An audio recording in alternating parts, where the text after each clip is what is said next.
Hello buddies, कैसे हैं आप लोग। I am your buddy educator Shashi Shekhar. So basically आप 10 से 11 छलांग लगा चुके हैं और अब आप सोच रहे हैं कि सर हमारा एम है नीट 2024।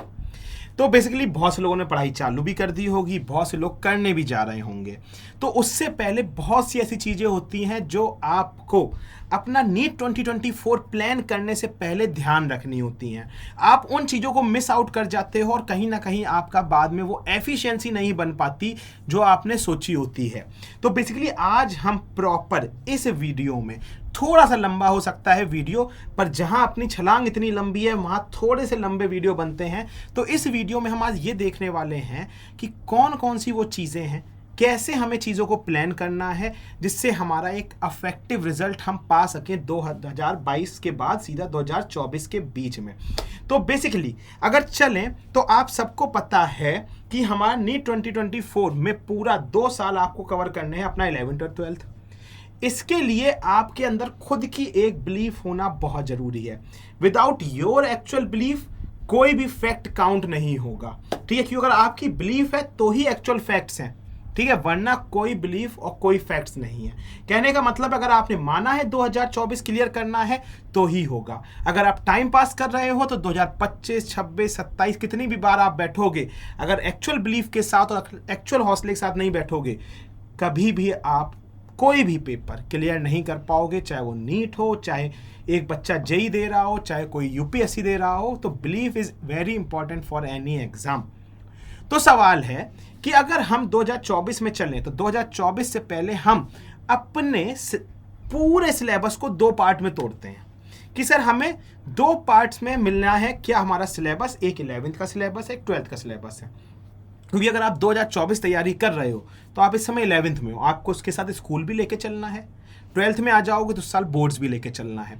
तो बेसिकली नीट अगर आप देखोगे तो आपका 2 साल का पूरा सिलेबस है, पूरा 11th और पूरा 12th। तो उससे पहले हमें यह समझना जरूरी है कि बडी जो हमारा फर्स्ट ईयर है, फर्स्ट ईयर जिसको मैं बोल सकता हूं कि जो हमारा बडी 11th है, फर्स्ट ईयर को मैं लिख देता हूं कि सर ये हमारा 11th है। 11th में हमारे पास केमिस्ट्री में बड़ी 14th चैप्टर है, फिजिक्स में 15 चैप्टर है और बायोलॉजी में टोटल 22 चैप्टर्स हैं, ठीक है। उसके बाद अगर आप चलोगे अपने सेकंड ईयर में, सेकंड ईयर को हम बोलेंगे सर ये हमारा 12th है। तो 12th में आपके पास केमिस्ट्री में 15 चैप्टर, फिजिक्स में 14 चैप्टर और बायोलॉजी में 16 चैप्टर। तो अगर आप दोनों साल काउंट करके चलो तो आपके पास दोनों साल में केमिस्ट्री में बड़ी 29 चैप्टर्स, फिजिक्स में आपके पास टोटल अगेन 29 चैप्टर्स और बायोलॉजी में बड़ी आपके पास टोटल 38 चैप्टर्स आने वाले हैं। मतलब आप समझ रहे हो, टोटल आपके पास केमिस्ट्री में भी 29, फिजिक्स में भी 29 और बायोलॉजी में 38 चैप्टर्स आपको 2 साल के अंदर कवर करने हैं। ये बात मान लिया आपने, समझ में आई। तो एक ब्रॉड आइडिया मिल गया कि कितने नंबर ऑफ चैप्टर्स हम कवर करने वाले हैं। अब सवाल उठता है कि पहले तैयारी चालू करने से पहले कुछ चीज़ें जो आपको बहुत अच्छे से पता होनी चाहिए। फिर हम अपने शेड्यूल को और अपने सिलेबस को वीकली, ईयरली और हर डे, डेली में अपन डिवाइड करेंगे, जिससे हमें पूरी क्लियरिटी आ जाएगी क्या होने वाला है, ठीक है। अगर आपको वीडियो स्लो लग रहा है बड़ी तो आप इसको 2x पे या 1.5x पे भी देख सकते हो, ठीक है। पर डिटेल में एक्सप्लेनेशन बहुत जरूरी है आज के वीडियो में, क्योंकि मैं आपको एक एक चीज समझाने वाला हूं कि कैसे करनी है। तो देखो, अगर सबसे पहले बात करें कि आपको पढ़ना किससे है, तो रिसोर्सेज के लिए मैं ऑलरेडी इसी चैनल पे एक वीडियो बना चुका हूं, बुक्स एंड रिसोर्सेज करके। तो आप उसको बहुत डेप्थ में जाके देख सकते हो। मैंने वहां एक बुक बताई है आपको। पर अगर हम सिंपली ओवरऑल व्यू देखें तो आपकी हर सब्जेक्ट के लिए नीट में NCERT इज मस्ट, चाहे फिजिक्स हो, चाहे केमिस्ट्री हो, चाहे biology. NCERT is the must one, ठीक है।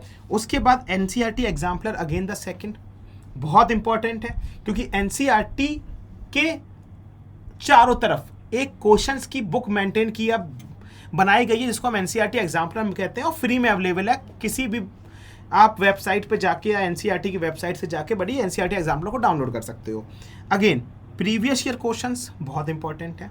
आपको हमारे टेलीग्राम चैनल आनंद मनी 001 या फिर उम्मीद नीट यूजी दोनों में आपको क्या मिल जाएगा, टेलीग्राम पे जाओगे तो और फॉलो करो, वहाँ पे आपको प्रीवियस ईयर क्वेश्चंस मिल जाएंगे। जस्ट अभी हमारा जो नीट 2020 हुआ है वहाँ हमने अपने बच्चों को कराए हैं। क्लास के बाद आपको डीपीपीज मिलेंगी क्वेश्चंस की, वो बहुत इंपॉर्टेंट है। तो आपकी ये रिसोर्सेज हो गई।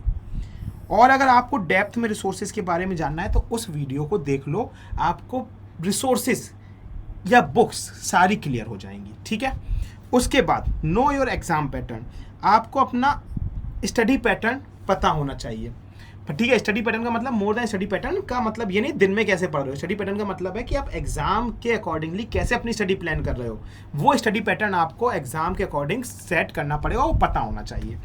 आपको अपने इंपॉर्टेंट चैप्टर्स पता होना चाहिए कि कौन से चैप्टर्स हैं जिनसे सबसे ज़्यादा क्वेश्चंस आते हैं, या फिर पहला सेक्शन तो ये हो गया। ये दूसरे इंपॉर्टेंट चैप्टर क्या होते हैं, ये कौन से चैप्टर हैं जिनसे हमारे 4-5 चैप्टर के कॉन्सेप्ट जुड़े हुए हैं। जैसे आप केमिस्ट्री में आओगे तो मोल कॉन्सेप्ट से 7 चैप्टर जुड़े हुए हैं, जैसे फॉर एग्जांपल रिडॉक्स हो गया, थर्मो हो गया, इक्विलिब्रियम हो गया, स्टेट्स ऑफ मैटर हो गया, इलेक्ट्रोकेमिस्ट्री हो गया। इस तरीके से हमारे मोल कॉन्सेप्ट वाइज चैप्टर से 6-7 चैप्टर जुड़े हुए हैं कि अगर आपका मोल कॉन्सेप्ट वीक रह गया तो आपके 6-7 चैप्टर भी वीक रह जाएंगे। तो ये हो गया इंपॉर्टेंट चैप्टर्स, ठीक है। तो इंपॉर्टेंट चैप्टर का मतलब केवल ये नहीं होता है कि सर यहाँ से हमारे क्वेश्चंस सबसे ज़्यादा आते हैं, ठीक है। नो योर सिलेबस, बहुत से लोग फालतू चीज़ें पढ़ लेते हैं, कोई बुक उठा लाए, उन्हें पता ही नहीं है कि ये चीज़ एक्चुअल में सिलेबस में है ही नहीं और उन्होंने पढ़ लिया तो बेसिकली हुआ क्या, ठीक है, आपकी नॉलेज बढ़ गई, पर वो नॉलेज गेन करने के चक्कर में आपने जो टाइम वेस्ट किया है, जो इस पेपर में आपके लिए नॉलेज इंपॉर्टेंट नहीं है, वो आपको वहाँ पे लास्ट में फील आता है कि अगर वो टाइम वहाँ बच जाता तो मैं थोड़ा सा अपना मेन सिलेबस की चीज़ें पढ़ लेता, ठीक है। अब ये सब चीज़ें हो गई। अब इससे इंपॉर्टेंट चीज़, आप क्वेश्चंस कहाँ से प्रैक्टिस करेंगे। क्वेश्चन प्रैक्टिस करने के लिए सबसे इंपॉर्टेंट है जो हम डीपीपी आपको क्लास के बाद देंगे, उनको बड़ी आप रेगुलरली लगाते चलोगे, ठीक है। उसके बाद सारे क्वेश्चन जो आपकी एनसीईआरटी की इन टेक्स्ट और बैक एक्सरसाइज में दिया है वो करना है, और सारे क्वेश्चन जो एनसीईआरटी एग्जाम्पलर में है वो लगाने हैं। PYQs आर मस्ट, इनको लगाना ही लगाना है। जैसे ही चैप्टर खत्म करो तो लास्ट ईयर क्या आपके क्वेश्चंस आए हुए हैं उनको लगाना है। और सबसे इंपॉर्टेंट टेस्ट, मॉक टेस्ट जितना दे सकते हो फ्रिक्वेंटली फ्रॉम द स्टार्टिंग आप देते चलो। आप 2 साल में इतने टेस्ट दे दोगे कि जिस दिन आप टेस्ट देने बैठोगे आप उस दिन बिल्कुल भी कुछ भी हो जाए आपको घबराहट नहीं होगी, क्योंकि आप इतने टेस्ट ऑलरेडी दे चुके हो। अब सवाल आता है, ये सब चीज़ें ठीक है कि आपको रिसोर्सेज पता लग गई, नो अबाउट योर एग्जाम पता लग गया, क्वेश्चन प्रैक्टिस पता लग गई, पर सिनेरियो ये है क्या ये सब चीज़ें आप इजीली कर लोगे? नहीं होगा, इसमें आपकी मेहनत लगेगी। और अगर आपका हार्ड वर्क नहीं इनके साथ काम कर रहा है, आप उतनी मेहनत से काम नहीं कर रहे हो, तो ये जो सारी चीज़ें हैं ये सब बेकार हैं, इनसे कोई मतलब नहीं है, इस वीडियो का कोई मतलब नहीं है। तो सबसे इम्पॉर्टेंट है अगर आप इस चीज़ के लिए तैयार हो तो ही इन सब का मतलब है, वरना ये सब बेमानी है, ठीक है। अब सवाल है आपका हार्ड वर्क क्या है। देखो, सबसे पहले जब आप क्लास देख रहे हो तो अपने हाथ से खुद के सेल्फ नोट्स बनाते चलो, ठीक। उसके साथ साथ शॉर्ट नोट्स बनाते चलो कि ऐसे इसका इस चैप्टर का ये फॉर्मूला इंपॉर्टेंट है, ये पॉइंट रिएक्शन इंपॉर्टेंट है, आपने एक शॉर्ट नोट में लिख लिया। क्यों? लॉन्ग नोट तो आपकी पूरा आपके साथ हमेशा रहेंगे और आपको डिटेल में जब भी पढ़ना उनसे पढ़ लेना। पर सोचो जब आप नीट 2024 बस देने बैठे हो, 1 महीना रह गया, तो क्या आप जो पीछे हमने 29 और ऑलमोस्ट 38 चैप्टर्स देखे आप सब कवर कर सकते हो? नहीं कर सकते। उस टाइम आपको इन शॉर्ट नोट्स की अहमियत ध्यान आएगी। तो ये आप क्विक रिवीजन के लिए हमेशा शॉर्ट नोट्स को बनाते चलना। Maintain error notebook. Error notebook क्या है? बहुत इंपॉर्टेंट चीज़ है। जब आप PYQ या कोई भी MCQs लगा रहे होंगे तो होगा कि आप उन MCQs अगर गलत होंगे, तो जब गलती हो उन MCQs में तो तुरंत क्या करो, ये गलती उठा के अपनी एरर बुक में लिख लिया। जैसे आपकी कोई कांस्टेंट वैल्यू गलत हो गई या आपकी कोई कन्वर्जन गलत हो गई, तो आपने ये तुरंत उठा के वहाँ लिख लिया कि अच्छा उस क्वेश्चन में हमने ग्राम को केजी में करना भूल गए थे, तो आपको हमेशा याद रहेगा।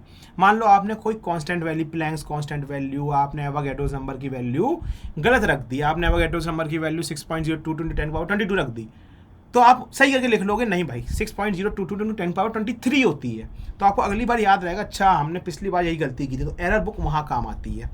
उसके बाद फॉर्मूला शीट बना लो।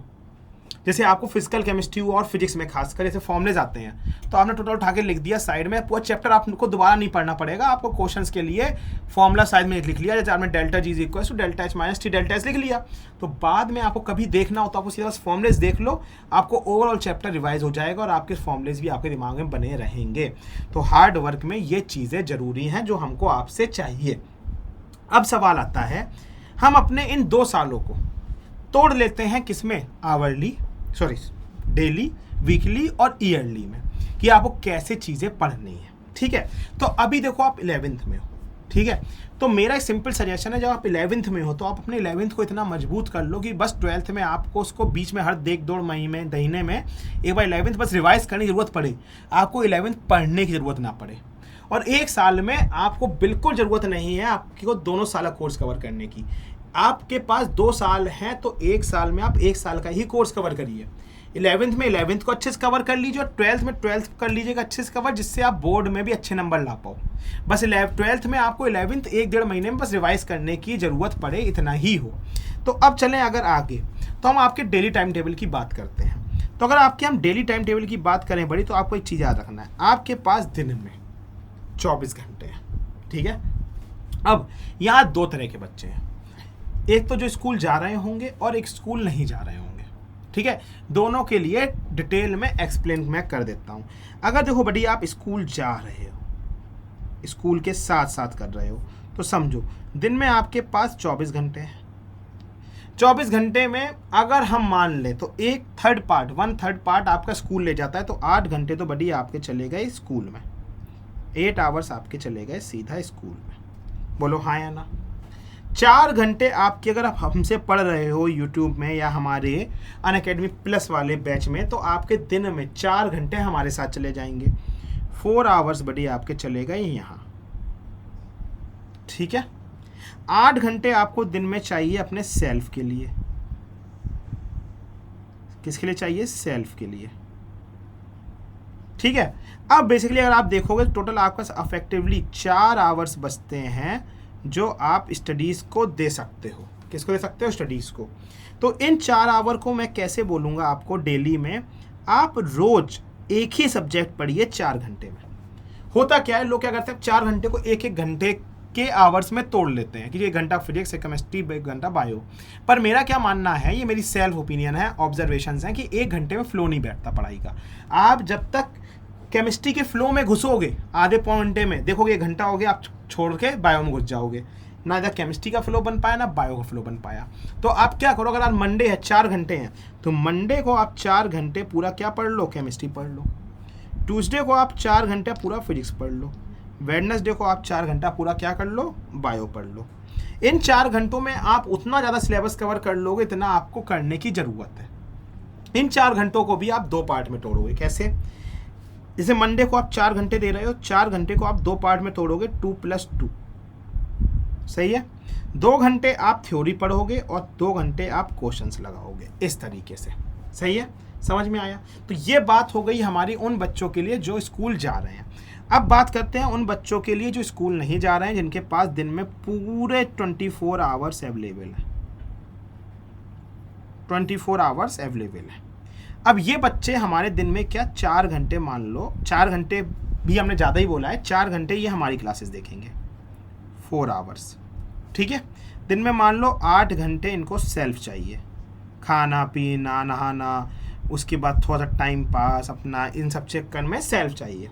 ठीक है, 4 घंटे बच लिए। अब देखो टोटल आपके पास अभी भी 12 घंटे बचे हैं, 12 आवर्स। अगर 12 आवर्स बचे हैं तो इन 12 आवर्स को बड़ी आपको टोटल बांटना पड़ेगा किसमें? 4+4+4। 4 घंटे आप फिजिक्स पढ़ोगे, 4 केमिस्ट्री पढ़ोगे और 4 ही घंटे आप बायो पढ़ोगे। इन 4 घंटों को भी आप तोड़ोगे 2+2 में। किस में तोड़ोगे बड़ी? 2+2 में। 2 घंटे आप क्या करोगे? क्वेश्चन, 2 घंटे थ्योरी, 2 घंटे क्वेश्चन, 2 घंटे थ्योरी, 2 घंटे क्वेश्चन और 2 घंटे थ्योरी। इस तरीके से आप क्या करोगे? पूरा अपना स्ट्रक्चर प्लान करोगे। आपके पास 24 घंटे हैं बस, और 8 घंटे मैंने मोर देन सफिशिएंट दिए हैं आपको।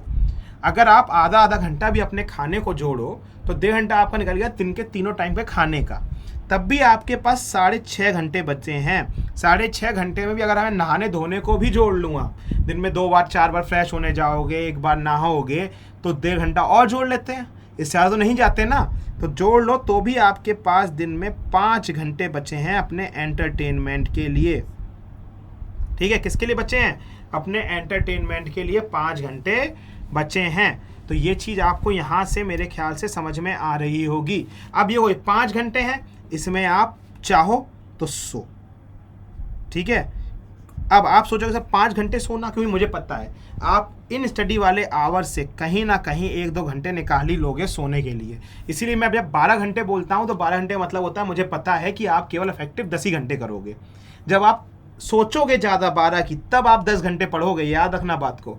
अगर आप सोची 10 की रहे हो तो 8 जोड़ लो, 8 ही घंटे पढ़ोगे। अगर 24 घंटे में आप 8 घंटे पढ़ रहे हो तो दिक्कत है, क्योंकि आप स्कूल भी नहीं जा रहे हो और तब भी नहीं पढ़ रहे हो। इसीलिए मैंने 12 घंटे बोला कि 12 घंटे में आपको पढ़ते पढ़ते कहीं बीच में नींद आएगी, आप सो जाओगे, तो टोटल आपके दिन में 7 से 8 घंटे की स्लीप ऑटोमेटिकली बन ही जाएगी।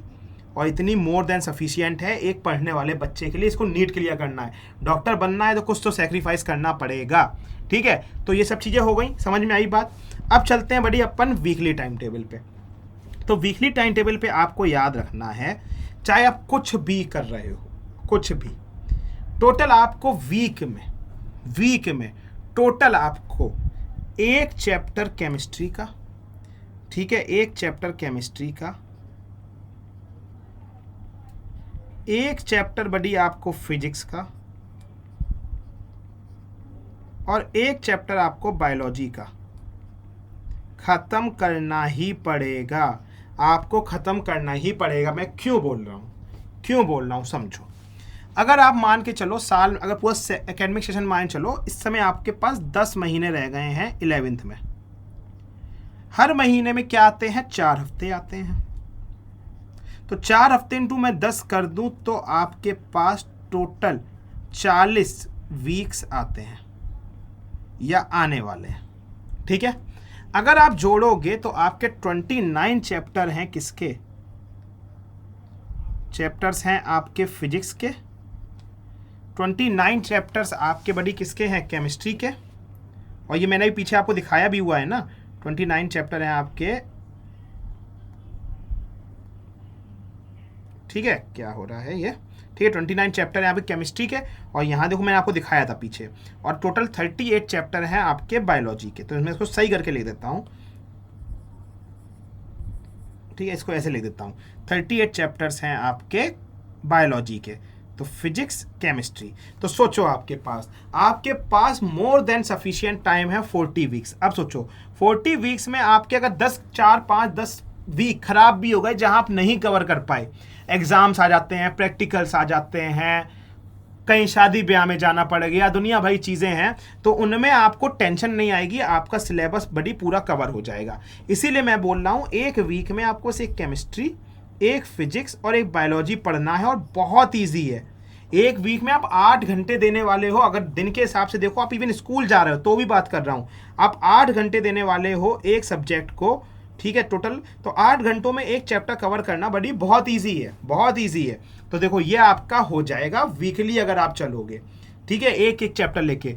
और यही हमारा ईयरली टाइम टेबल है कि अगर ईयर में आपके पास 40 वीक्स हैं तो 40 वीक्स में बड़ी आपके कंप्लीट 29 चैप्टर केमिस्ट्री के, 29 चैप्टर फिजिक्स के और 38 चैप्टर आपके बायोलॉजी के ख़त्म होते जाएंगे। क्यों? आपको अलग से ज़रूरत ही नहीं है ईयरली प्लान की, क्योंकि अगर आप अपना डेली और वीकली प्लान फॉलो करोगे तो आफ्टर अ ईयर आप देखोगे कि आपका सारा कोर्स कंप्लीट हो चुका होगा, और ईयर एंड में आप अपनी 11th की बुक उठा के बंद कर दोगे और आपको पता है कि आपने अच्छे से पढ़ाई कर रखी है। फिर नेक्स्ट ईयर आप सेम पैटर्न फॉलो करना 12th के लिए, और आफ्टर 12th आप ये पाओगे कि यार नीट आ गया और मेरा सारा सिलेबस क्लियर है, मुझे लोड ही नहीं है दुनिया में किसी चीज़ का, ना मैंने अपनी छुट्टियां मारी, ना मैंने अपनी कोई चीज़ छोड़ी है, सब आपने सॉर्टेड कर रखी है। तो यही था हमारा क्या बड़ी ईयरली, वीकली और डेली का प्लान। तो इसको आपको फॉलो करना ही पड़ेगा। अब सवाल है कि अगर आप पढ़ाई बहुत सीरियसली 2 साल के लिए करना चाहते हो तो हमने अनअकैडमी के ऐप पे अपना एकलव्य बैच चालू कर दिया है। जो आपकी पूरी उम्मीद टीम है जो आपको यूट्यूब पे पढ़ाती है, वो आपको एकलव्य बैच में पढ़ाने वाली है from the 27th of July. तो आप जाके अगर ज्वाइन करना चाहते हैं इस बैच को और अपनी उम्मीद टीम के साथ सिंसियरली पढ़ना चाहते हैं अगले 2 साल, तो आप जाके वहाँ पे अपना कोर्स एनरोल कर लीजिए 2 साल का। अगर आपको लग रहा है नहीं सर 2 साल बहुत ज़्यादा है, एक साथ हम इतना नहीं अफोर्ड कर सकते और हम देखना चाह रहे हैं कि आप कैसा पढ़ाते हैं, तो आप ईयरली का भी ले सकते हैं, क्वार्टरली का भी ले सकते हैं, डिपेंडिंग ऑन योर। पर जितना ज़्यादा बड़ा कोर्स उतना ज़्यादा आपको डिस्काउंट मिल जाता है देर से, पर आप देख भी सकते हो। मैं नहीं कहता आप 2 साल का लो, ठीक है, पर ट्रेन मत मिस करो। 27 से कोर्स चालू हो जाएगा, आप बाद में ज्वाइन करोगे लॉस हो जाएगा। फिर इस समय आपको नए जो लोग आ रहे हैं उनको 20% ऑफ मिल रहा है फर्स्ट 500 लोगों को।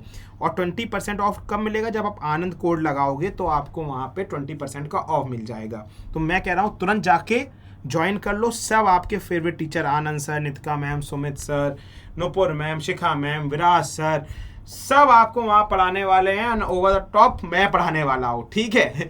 तो जाके उसको ज्वाइन कर लो। और अपन अब क्या करते हैं, मिलते हैं सीधा क्लासेस में। तब तक के लिए अपना पूरा प्लान बना के तैयार रखना, बुक्स लेके तैयार रखना, ठीक है। तब तक के लिए बड़ी take care, bye bye and love you all, ठीक है। चलो मिलते हैं।